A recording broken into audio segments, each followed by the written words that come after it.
Coming up on today's episode of Airborne Unlimited, FAA rule proposal aims at simplifying small aircraft certification. A social media comment gets a flight school student in trouble. Bombardier's Challenger 650 receives EASA certification.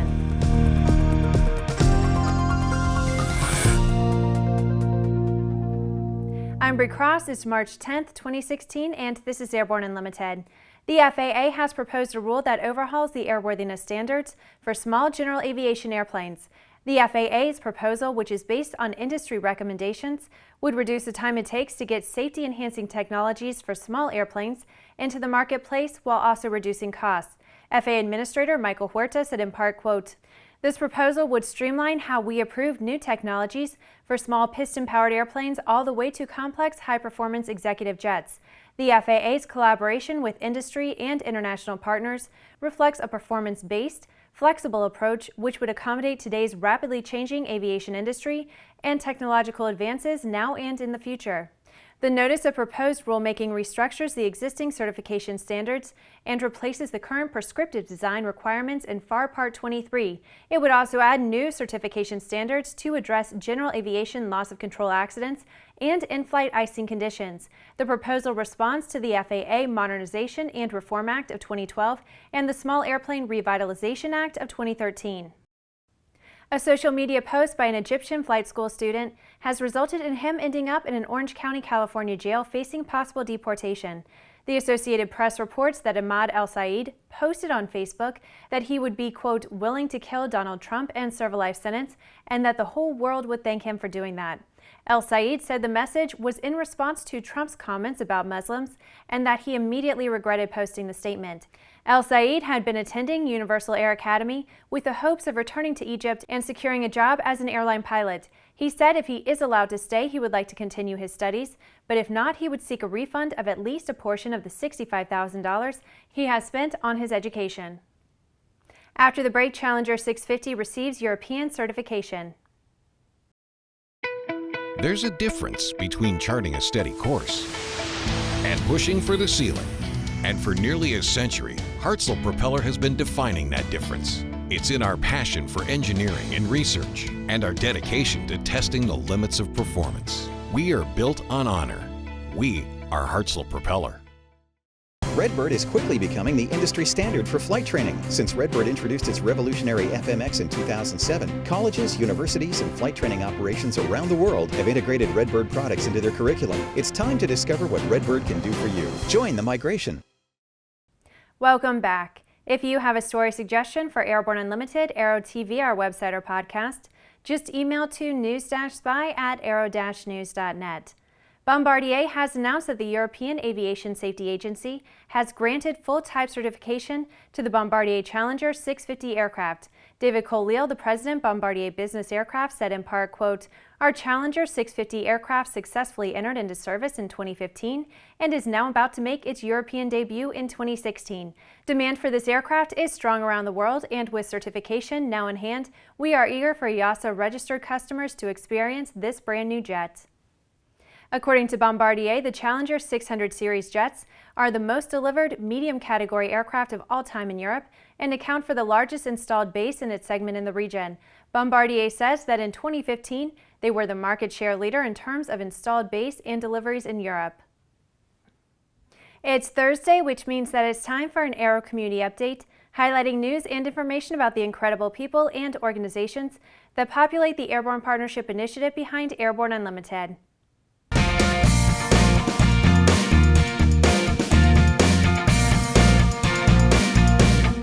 If you're looking for one of the oldest membership aviation organizations in the United States, you might be surprised when you find out that it is the Academy of Model Aeronautics, known to all of us as the AMA. The AMA forms the very foundation of all organizations that have since been formed to promote and protect our endeavors in aviation and aerospace. Founded in 1936, the AMA is the official national body for model aviation in the United States. They represent more than 140,000 members that participate in modeling hobbies that range from hand-launched gliders to model rocketry to radio-controlled aircraft. And if you think organizations like EAA, AOPA, and NBAA have been fighting like mad to protect their end of general aviation against massive regulatory changes, they're not the only ones. The AMA has been fighting a similar battle with the FAA's overreaching regulatory pressure being applied to AMA model aircraft operators. We at ANN stand with the AMA in their struggle against an overbearing and minimally functioning FAA. After these messages, the Hubble telescope is still going strong.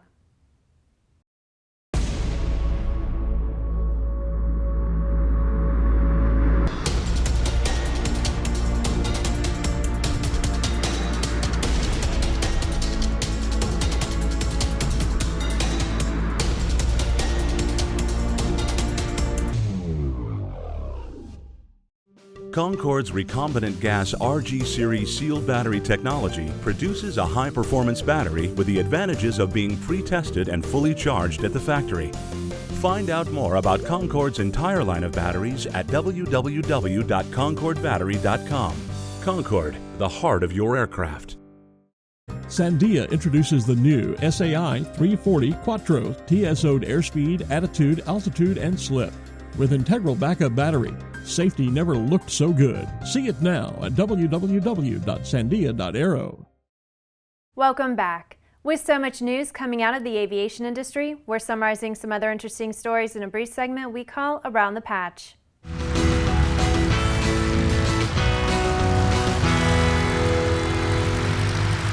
Hubble, the granddaddy of space telescopes, keeps pushing the limits.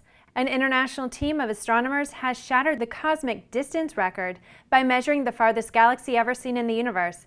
The image is from 13.4 billion years ago. Boeing has developed a self-cleaning lavatory prototype that uses ultraviolet light to kill 99.99% of germs. They say the cleaning system can disinfect all surfaces after every use in just 3 seconds. Parents of small children are anxiously awaiting the in-home version. On Tuesday, March 29th, Regional Avionics Sales Manager Mark Frantic will host Duncan Aviation's second Next Gen Seminar 2016. The seminar provides information about the technology and equipment needed to comply with worldwide Next Gen mandates. NASA's mission to study the deep interior of Mars is targeting a launch window that begins May 5, 2018, with a Mars landing scheduled for November 26, 2018. The primary goal of the mission is to gain knowledge of how the rocky planets, including Earth, formed and evolved. Rectrix Aviation, headquartered in Massachusetts, has announced that Paul Foley has been named Chief Executive Officer. As CEO for Rectrix, Mr. Foley will be responsible for overseeing the aviation division and launching its scheduled airline service. Well, that's the trip around the patch. Now let's move on to the rest of the news. According to reports, the Airbus plant in Mobile, Alabama, appears to be hitting its stride. This week, painting of the first U.S.-built A321 was completed, and it emerged from the paint shop in its jet blue livery. This latest milestone shows that the first aircraft to be produced at the Airbus US manufacturing facility is progressing well on its route to its first flight and delivery in the spring of this year. The plant, which assembles A319, A320, and A321 aircraft, employs more than 250 manufacturing employees. Well, that's our program for today. Remember to get comprehensive real-time 24/7 coverage of the latest aviation and aerospace stories anytime at aero-news.net. Remember that Airborne Unlimited is streamed daily Monday through Friday with additional breaking news bulletins for important stories that fall outside of our normal deadlines. Please join us and a growing roster of over 100 outstanding industry associations and organizations every weekday for the best in aviation and aerospace news from the staff of the Aero-News Network, the aviation world's most comprehensive news and information resource.